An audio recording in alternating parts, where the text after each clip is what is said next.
Mr. Bali. Mr. Bali is a master teacher and a scholar in Vedanta tradition of India, an expert in therapeutic applications in yoga and healing, a pioneer in scientific research on yoga and therapy. And those of you who know him know that he's given a lifetime of service and is an amazing man who's given so much to so many. So we are really fortunate. Welcome.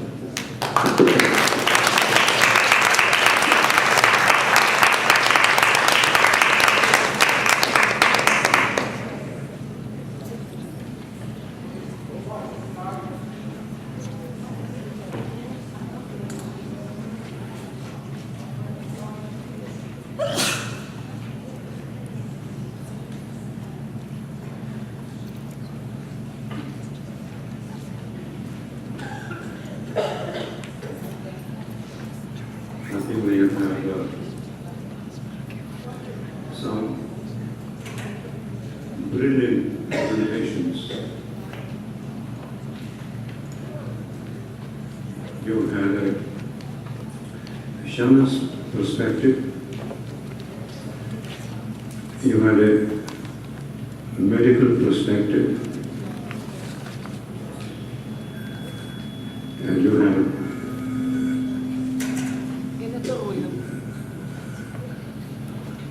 the spirit world experience. Often when somebody is going to talk about yoga, you might be thinking, I'm going to be on my handstand to show you some postures.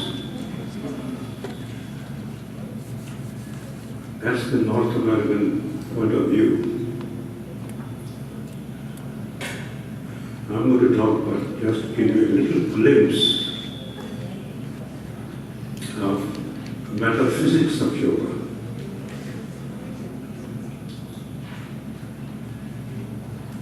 Which is the essence of whatever we are trying to achieve in life. And the premise is based upon that we are spiritual beings in our human journey. Except that our mind has been so preoccupied with all the external stuff, has forgotten its own true nature. And yoga is how to remember, how to awaken that true nature. And that's why it's called moksha, freedom from human conditions.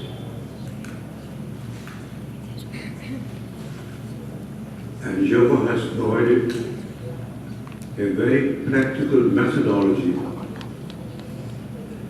to get there.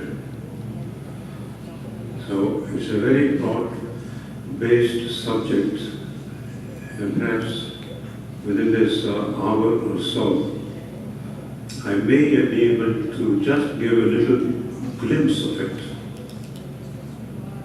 It deals with the physical, emotional, mental, and the spiritual aspects simultaneously.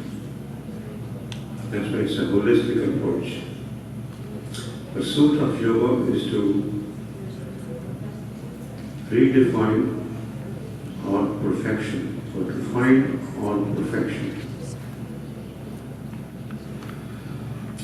which is obscured by a rational thinking mind.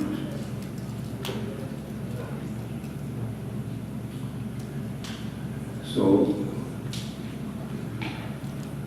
I think I'd just like to deal with the stress aspect, which I think Dr. Baxdale has given a beautiful, brilliant definition of the underlying cause for all the human predicaments is coming from stress today. And I'm going to take you a little more further back. Our stress is not started because of our jobs, because of our relationships. Our stress started from the time of conception. Our acoustic system develops when we are about 21 days after conception. And if the mother's emotions were not steady, and there were fears and frustrations, conscious, subconscious, or unconscious, those memories were being imprinted at the level of the fetus.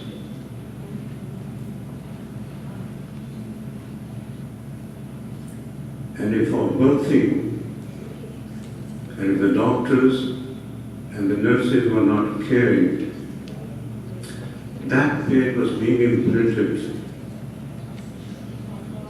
in our cellular memory. And if our first 25,000 hours of upbringing was not nourishing, and if we're often told, don't do this and don't do that,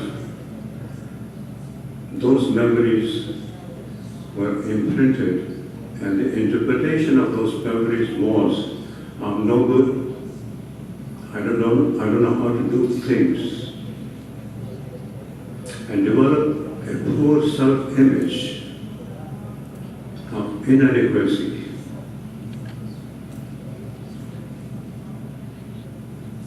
In all my years of practice, I kept asking these questions.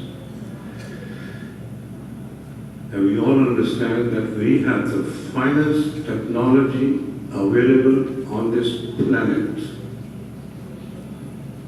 A computer technology which is automated, which is spontaneous and simultaneous.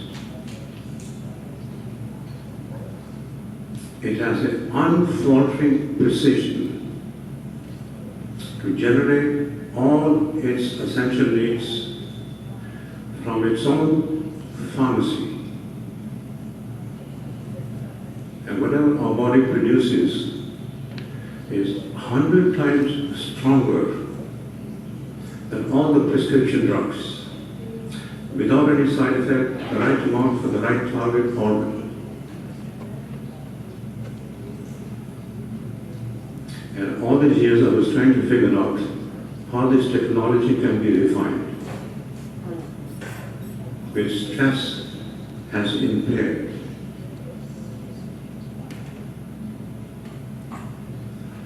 It's a computer technology.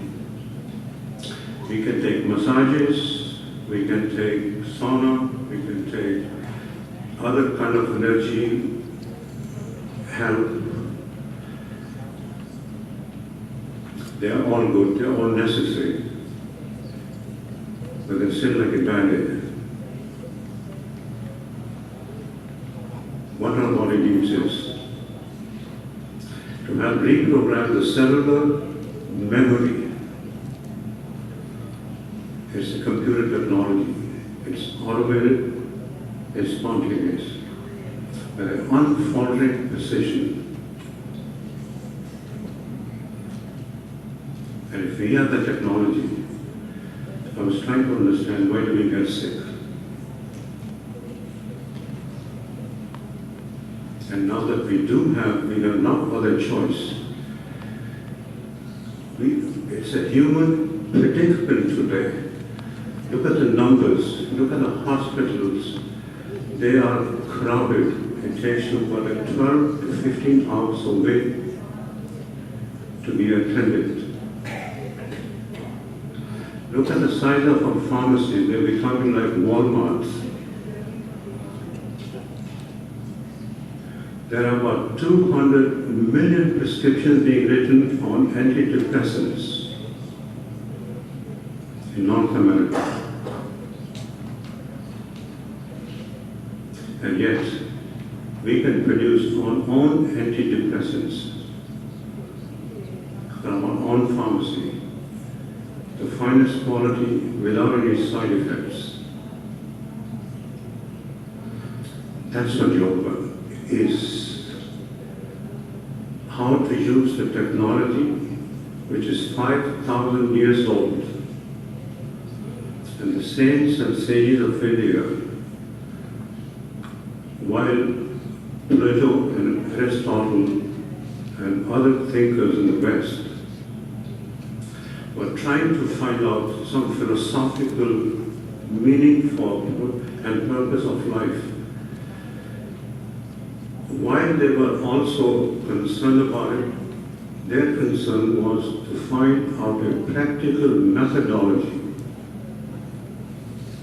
to overcome human conditions.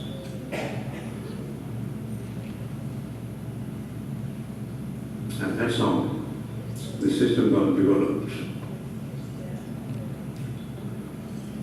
So in my work, I was trying to figure out what is the missing link. We have all the data, we have all the finest technology available today. We have walked on the moon. And we have accomplished the technology with MRI and all the other stuff. And the feedback system that we have in the hospitals.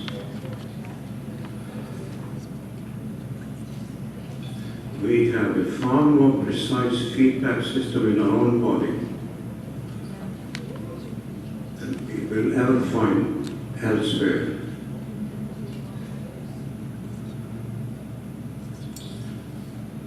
This is what, in my experience, my body is going through a transition.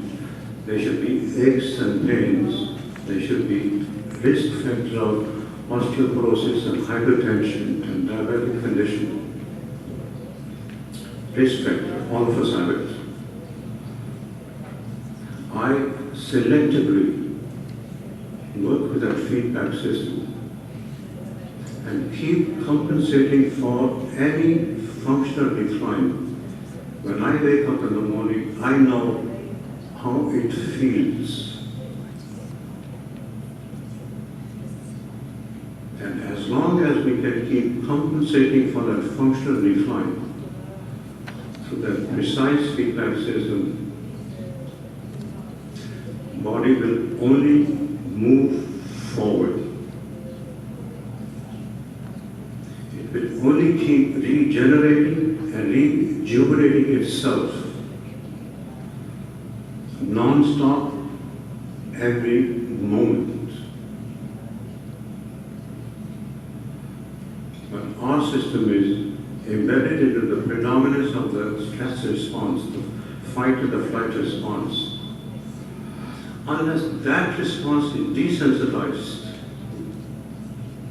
our body is in the reverse gear. It cannot move forward. So if that is the premise, when do we heal most? In deep sleep. If that is the nature design, nature is not going to compromise.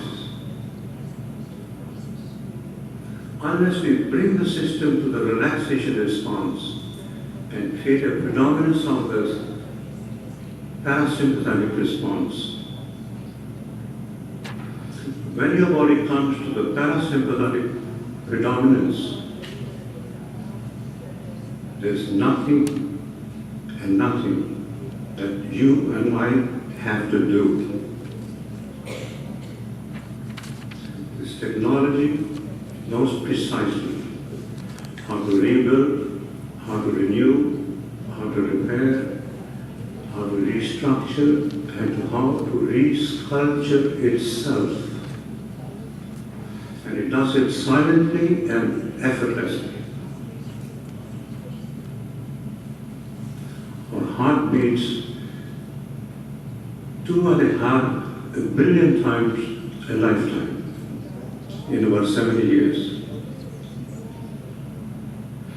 We all know the DNA and the kind of information that it has. I think this has been discussed in this conference in the previous occasions, but just to give you, we have lost that sense of wonder because we are too much into the rational mind. We can regain a sense of wonder by just snapping out of it. That's the experience of transcendence. That's the premise of yoga. Chittam, vritti, nirodha. Chittam is the mind stuff, vritti, the emotion, and the thoughts that it creates. Suspension of the mental modifications. In other words, shifting our mind into silence. That's the experience where spontaneous healing and wellness can take place most. And the work that we have done in this recent study with the breast cancer patients, in the midst of, after their operation, after their chemotherapy or during their chemotherapy, you can well imagine what their minds must be like. That fear, frustrations, lack of trust. And what we try to do, to rebuild that trust, that no matter what this condition, this is collective consciousness that is a playing part on our biology. And what we try to do is to reinforce that sense of trust, that no matter what it is in your body is too trivial as opposed to the intelligence of the body, which has already taken 4 million years of evolution to reach this point of perfection. Bring your trust into it, and their mantra was, no matter how bad it seemed this morning, last week, last year, 10 years ago, 5 years ago, now, right now, there are 6 or more trillion bits of information being passed within our body. The finest computer on this planet with a mathematical precision. That's law of attraction. Is what we feel is being metabolized. Every thought is being translated into a biology. We have about 40,000 thoughts per day. 90% are the same the next day, and 90% are still negative. With that mindset, our body, we cannot move forward. So the premise for all my work is bring your body to a relaxation response. And being of trust in that intelligence, and to give you that sense of what the trust is and can be, imagine where we started our life. From the size of a pinhead at the time of conception, a microscopic structure at the time of conception, that step of intelligence knew precisely how to create 100 trillion cells of your body. There were no bones, there was no skull, there was no guts, there was nothing. But the architects were there behind, with all this engineering.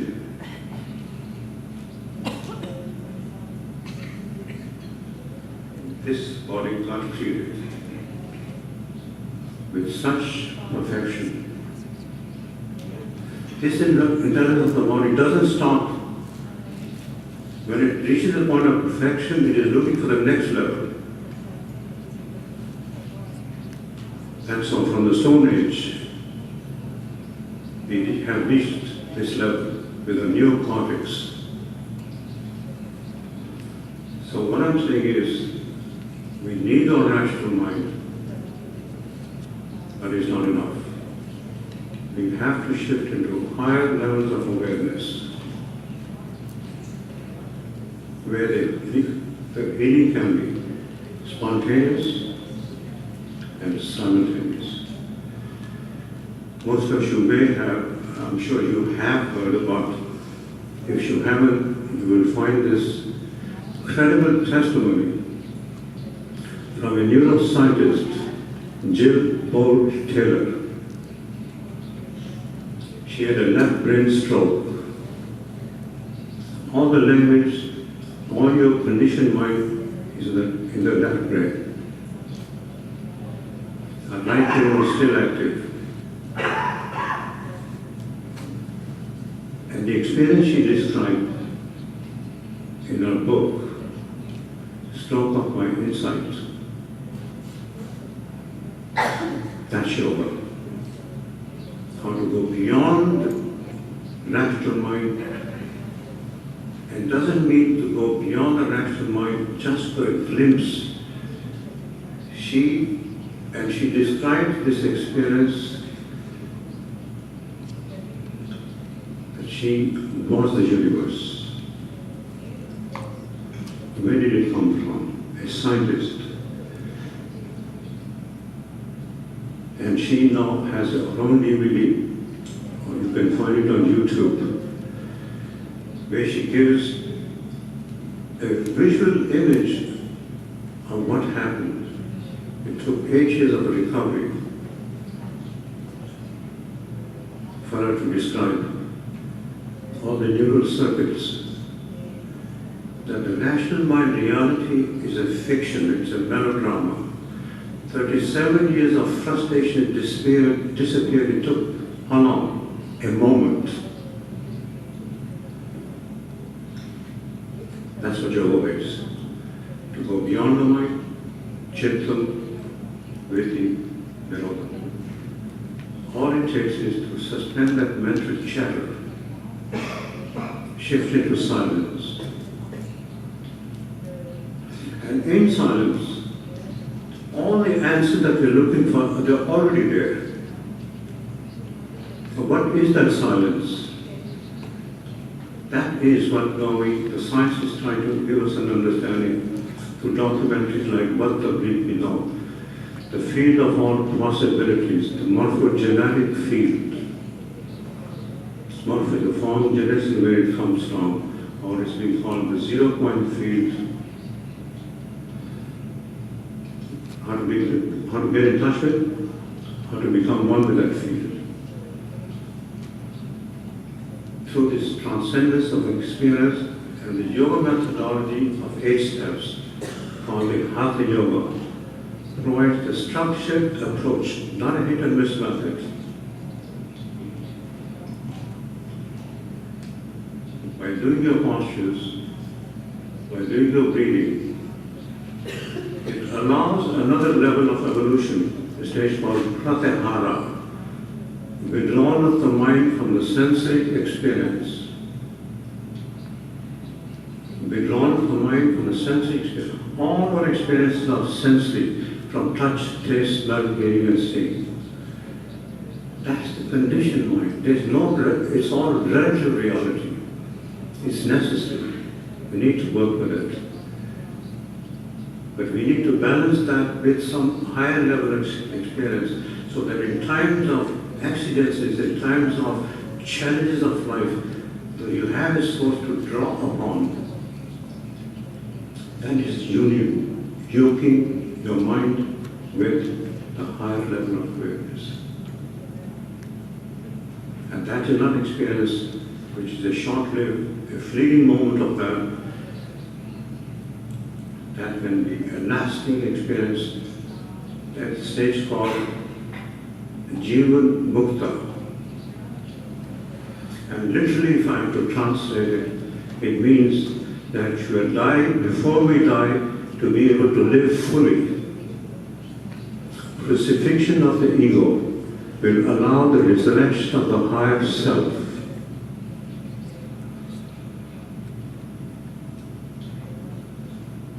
is built into the methodology.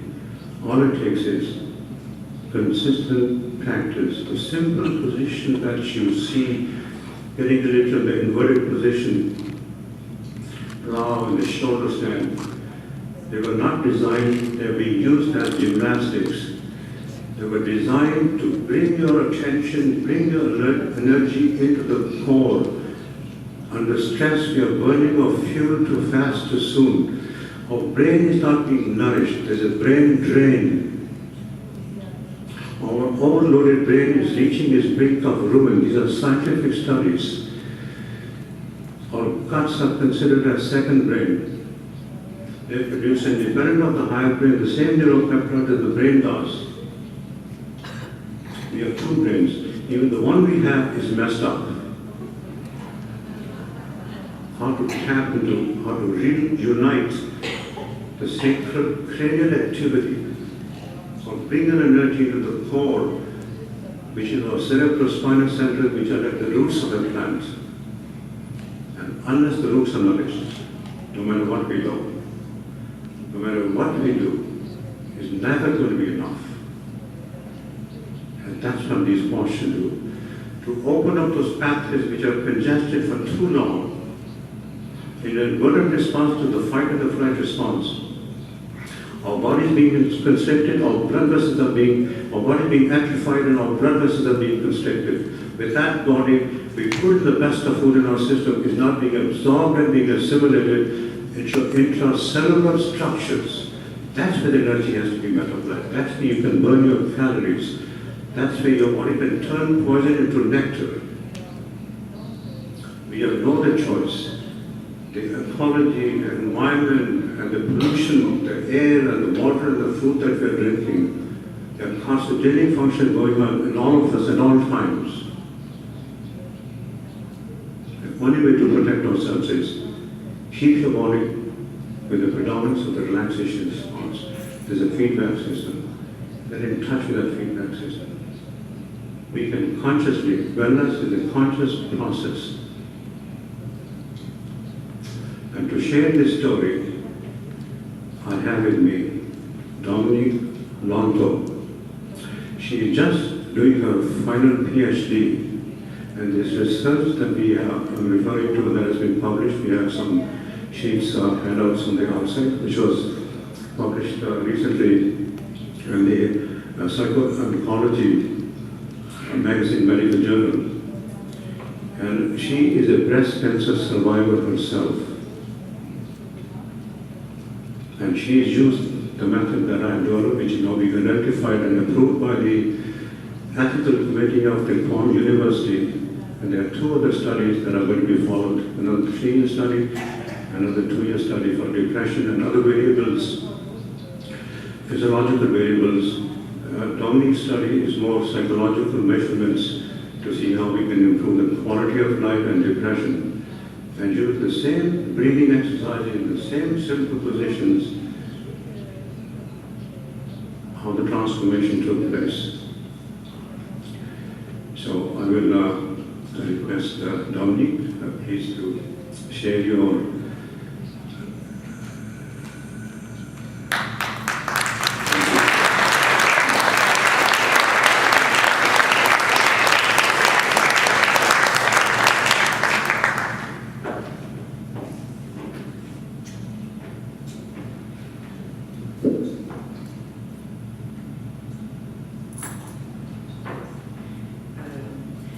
Good afternoon, everybody. I'm very happy to be here.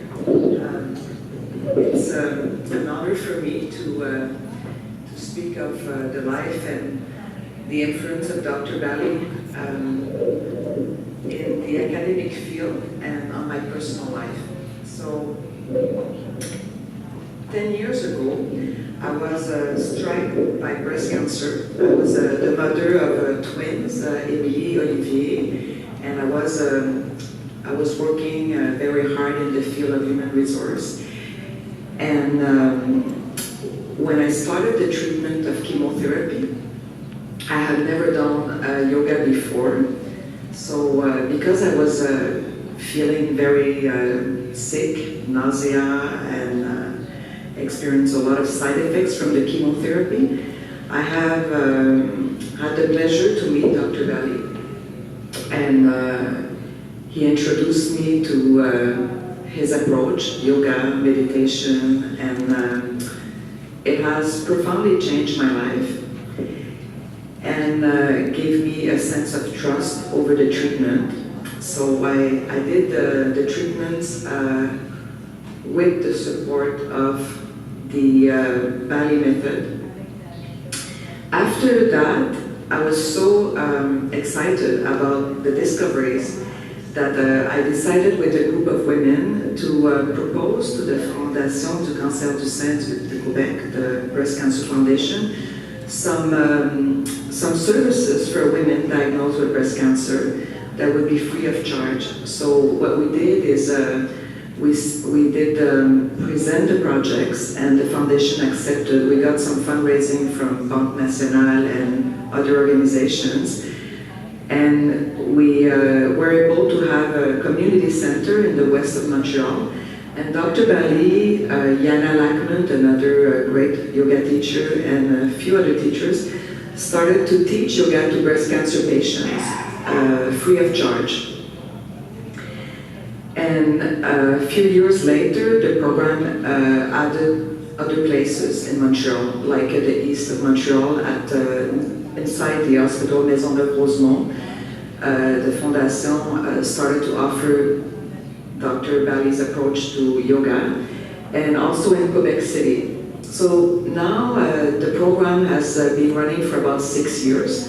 So breast cancer patients, when they know they have cancer, they can go to Sérénité, this program, and they have enjoyed the methodology and the classes. But what happened to me is that I believe so much in the quality of his approach that I decided to go back. I had a master's in psychology and I was working in human resource. I decided to go back and apply for a doctorate in psychology, a PhD, and do a scientific research using Dr. Bali's philosophy, his exercises. And what we did is, with another psychologist, we worked with Dr. Bali for about a year to structure his yoga methodology into an 8-week program.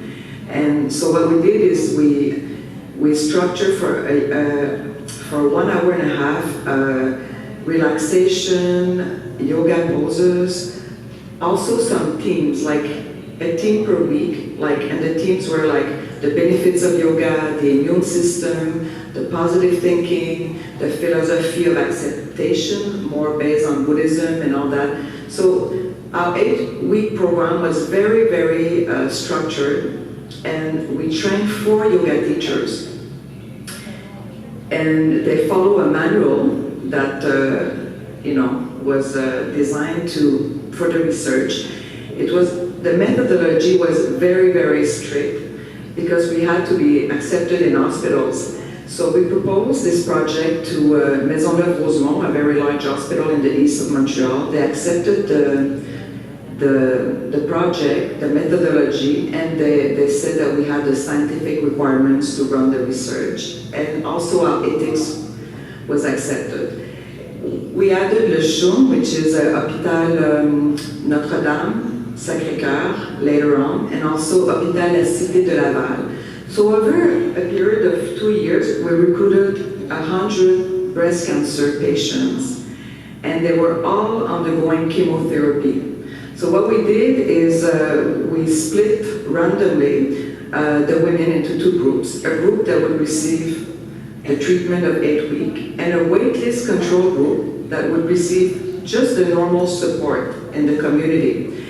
And then we use measures pre and post to see the difference between the groups, measuring depression, anxiety, quality of life. And after that, the waitlist control group, we also gave them the treatment of yoga so that they were not used in the research and would get nothing. So ethically, this research was well accepted. And We just got the results a few months ago. It took about a year of statistics, analysis, and all that. And we had some very significant results on depression. The group that followed the 8-week program was significantly less depressed than the other group, less anxious. We had also some interesting results on cognitions, memory, attention, concentration. We also had results on self-esteem that was significant, and on many other variables. I had brought my PowerPoint today to go into that, but because Dr. Bali is speaking today, more from his heart and I decided I would also go more along that way. But I did give you, some of the results. I haven't published yet my 2 articles. It should be published in the next couple of months. But officially, the research is finished and we're allowed to talk about the results. But it will be completed in a few months. So I'm very happy to have done that. And the reason I did that is because personally, I experienced the benefits. And I saw that women over a period of 2, 3, 4 years keep going to Serenity, love it. And I said, that's one thing to love it, but can we show the medical field that it is also a research evidence so that we can promote that for health. And the future is that Anélie and Espen, another student at the PhD level, will look at 2 heart rate improvements with the same 8-week program, and also at physiological measures. We also have run a pilot project with doctors, oncologists. They have asked us to experiment the treatment for themselves to reduce stress. And now there's about maybe, I would say, I think about 6, 7 new research coming on with this 8-week program. So it's a modified Dr. Bali's approach to health. So it has to be kept within that structure for measurements. It doesn't mean that it's only this that is good. People could do, promote other things. But at least with that, we know what people are receiving, and it can be expanded to many more, types of cancer or other illnesses. So we can say that finally there is a collaboration between the yoga field and the medical field. So I'm very happy that Dr. Bali can see this, and I will let him finish. Thank you so much for allowing me to share this with you.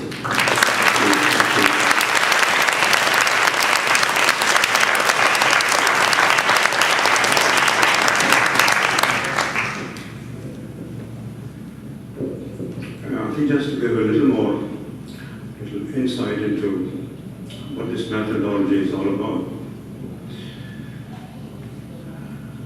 It's like a conductor with 100 or 200 players. After rehearsing for all the months, there's a couple of players who still may be out of tune.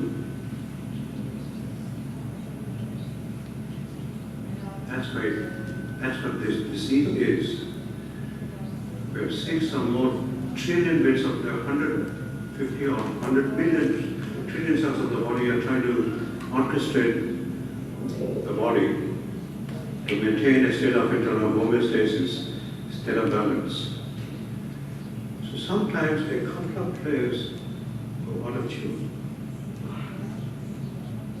So what does the conductor do? Here's the whole orchestra. Pay a little more attention to those players who would not tune into. And that's what this work is all about. By paying your attention into the body. Where is our attention? In the past or the future? Our mind is scattered. With a scattered mind, we cannot have that energy conserved within, is being consumed. So what yoga methodology provides is, with the state of pratyahara, withdrawal of the mind from the sensory experience, it's like the sun rays when they're scattered. What happens to them when they're focused through a lens? They become very powerful. That power needs to be internalized. And when that attention is centered within, and when I say that attention is centered within, it's not a concept. When that happens, you are oblivious to the outer world, where the sensory input is no longer interfering into the stream of your consciousness. I think we had Bruce Lipton a couple of years ago here. Mainstream biologies that our DNA controls the behavior of the cell. And he's challenged this mainstream belief. Our DNA only provides the information. It's the environment that controls the behavior of the cell. When it's hot, we go outside, the body knows how to sweat itself, cool it down. When it's cold, the peripheral structure is constricted and the body knows how to warm itself up. Our environment is toxic. The stress hormones, the cortisol, aldosterone, they are latching on our receptor sites. And if they're too long, Dr. Baxter just mentioned, they can damage cell structures. Our brain cells is being damaged with an overload of stress. Our system is like an electrical system. What happens with an overloaded electrical system? It short circuits. Our system has been short circuited. The brain wants to send a message to the guts without getting nowhere. That's what the yoga postures are designed for. To rebuild, to reconnect, to rewire the system, to decongest the deep tissues. As mentioned, our guts are considered as second brain. To decongest the gut, this whole popular notion, adds and bunts of steel. This work is not good enough. We need guts of steel. Our core is cracking up. Our foundation is being impaired. We should have sacral cranial pathways. Because the fight and the flight, taking energy away from, we have to bring energy back into the core. And that's what yoga posture will do. But yoga posture alone are not enough. It's the mind-body work that is done. Your attention. Attention that precipitates or activates nodules. The subatomic particles, when you pay attention to them, they light up. You take your attention away from them, they disappear. The subatomic particles, they don't even occupy space. Our attention is into the anatomical structures.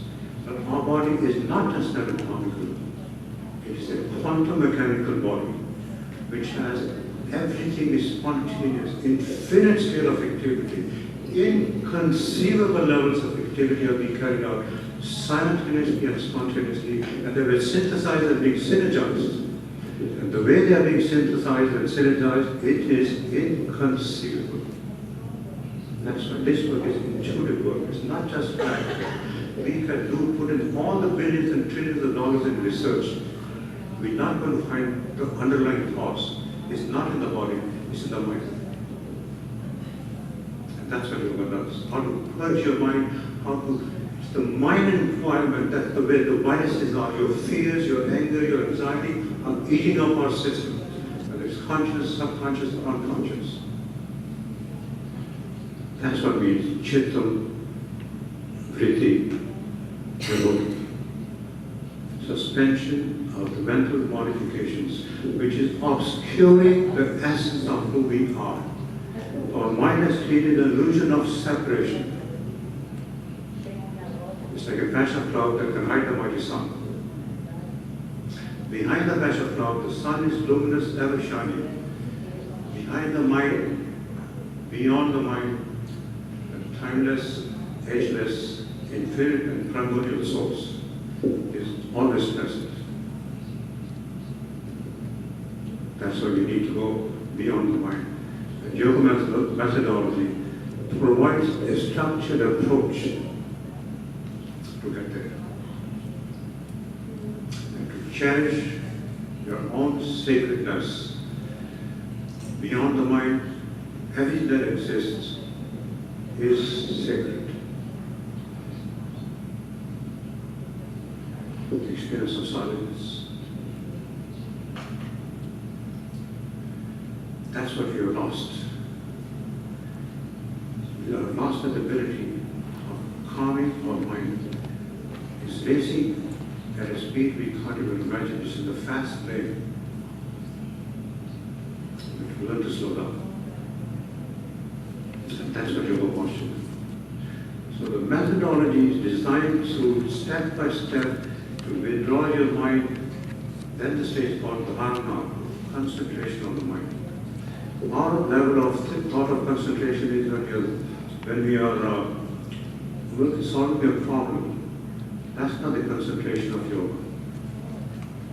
Concentration of yoga is when you're looking at a single point in a circle. You're not seeing the peripheral circle. Your mind only can see that point. The single pointedness of the mind. That mind is ready to go into meditation. Meditation is not something we do. Meditation is something that has to happen. Just like your relaxation response. How do we notice? Yoga is about observing nature. Everything that there is in yoga is the expansion of the nature's work. How do we go to sleep? We are tired for the end of the day. We lie down in the bed. We toss around. We adjust the height of the pillow. We cover ourselves with a sheet or a blanket. We haven't slept. Then there are finally one or two thoughts that we are mulling upon. And then we slip into sleep. That's what meditation is. So you use your mantra, and then you recite your mantra. This morning we did the meditation, and I played the Om chant for almost about 5 minutes. The reason was that vibration is so much more powerful than your mental activity. That vibration is a primal vibration. That's what everything that exists is made up of these vibrations. That vibration is a sacred vibration. That will drown the thinking mind. And drowning the thinking mind is the experience of silence. What happened to Jill Taylor? That national mind is interfering into the process of calm the mind. So the last stage of dharana and dhyan is meditation. But there are still abstract thoughts. They're not like tidal waves anymore, they become like feeble waves. Feeble waves are pleasant when you wash in the ocean or in a lake. They're soothing. The intelligence of the body expresses itself only in two ways. Comfort or discomfort. How to, with the feedback system, using the postures, shift that discomfort feeling into a feeling of comfort, which is the predominance of the relaxation response. That's where the body knows how to mobilize itself precisely. But the predicament is, our system is not shifting into the relaxation response. There's only one threshold, which is pretty close to the deep sleep. That's where the alpha, beta, theta. That's why all the information that you've had in the previous, that's where yoga can help to shift or level up, to bring back the brain coherence. and your brainwave coheres in there, that all your rhythms, your seasonal rhythms, your menstrual rhythms, your circadian rhythms, your digestive rhythms, your respiratory rhythms, are in synchronicity with the brain. That's your synaptic activity, and that's where the system of communication is refined. Where 100 trillions of such a body are able to participate in cooperation. Otherwise, it's a chaotic state when our mind is preoccupied with all those fears and worries and frustrations. Those fears and worries and frustrations are not going to go as long as we are into the rational mind. As long as we are in the mind, that's what yoga is, not to snap out of the mind. The mind that has created all the prison. And the walls of prison have to be torn down, and that's what yoga is. Learning how to tear down those prisons that we are into. We feel that sense of freedom. That's only a peripheral freedom. Freedom is when you go beyond the mind. When you're no longer in the story. William Blake calls this, or William James, the father of contemporary psychology, calls this, the waking dream and deep sleeps are made up of the same stuff that our dreams are made up of. What does that mean? We are investing our energy into something that is transitory. It's necessary. It's enough to try to develop success, but not from fear. If it's ego-based, it's not going to be enough. That's what the idea is, to stir your spirit, shift it to your spirit. Because we are not the body, we are not the mind, we have a body, we have a mind. Who we are is the source of all. That experience will take the fears away, the frustrations away, and shift into feelings of carefreeness. Feelings of carefreeness. That means in the midst of a crisis, all you experience is adversity is an opportunity. That's what happened to Jill Bolt Taylor, that she was in the midst of a crisis, her face was collapsed, she lost all coordination, and she found beauty, and she found peace. And the expression that she gave at that moment was that she is the universe. And this is no different from. This is, truth is gone, no matter what tradition that you follow. That is the truth. And we will not set free unless we know the truth. That's what yoga is, self-knowledge. That's what Vedanta is. Veda is knowledge until the ultimate knowledge. We can have all the information. It's not going to be enough. If we didn't know the Einstein principle of E equals MC squared, we'll survive. If we don't know who we are, that misplaced identity is the cause of all suffering. To find our own freedom, we need to go beyond. Thank you.